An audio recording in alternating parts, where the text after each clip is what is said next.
Welcome to the Daily Gospel of John. We're in chapter 3, looking at verses 31 to 34 this morning. The one who comes from above is above all. The one who is from the earth belongs to the earth and speaks as one from the earth. The one who comes from heaven is above all. He testifies to what he has seen and heard, but no one accepts his testimony.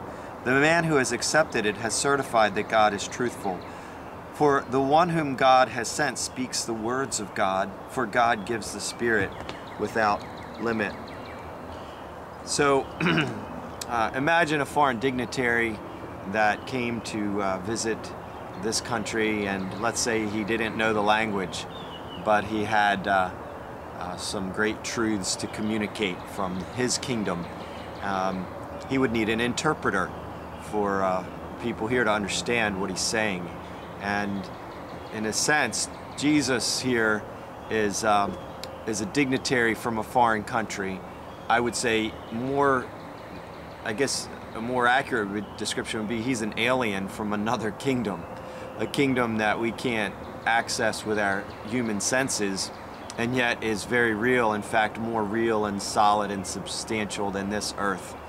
And so he, as the king, has come, and he's in this foreign land and seeking and desiring to express the thoughts and the ways of this awesome kingdom.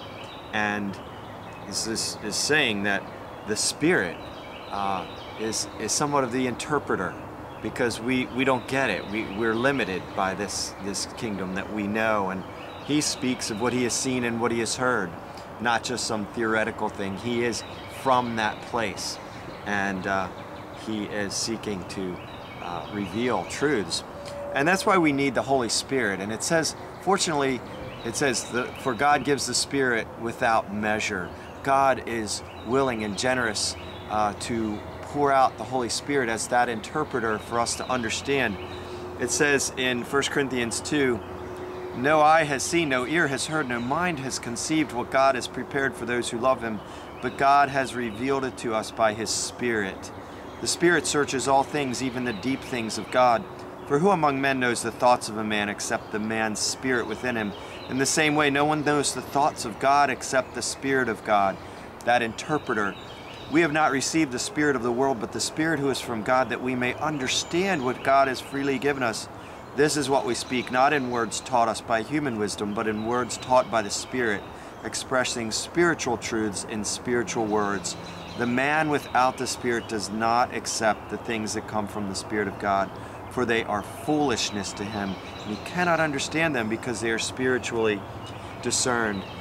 So if we're to understand the thoughts and words of this King Jesus, this alien from another kingdom, then we need the Holy Spirit, and we need to ask God to give us spiritual understanding. As Paul's prayer for the believers in Colossae was in chapter 1. He said, "I've not stopped praying and asking God to fill you with the knowledge of his will through all spiritual wisdom and understanding." Spiritual wisdom and understanding.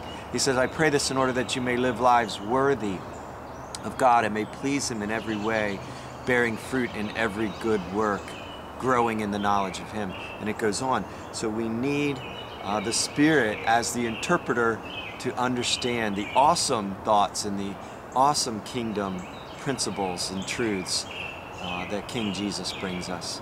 Have a blessed day.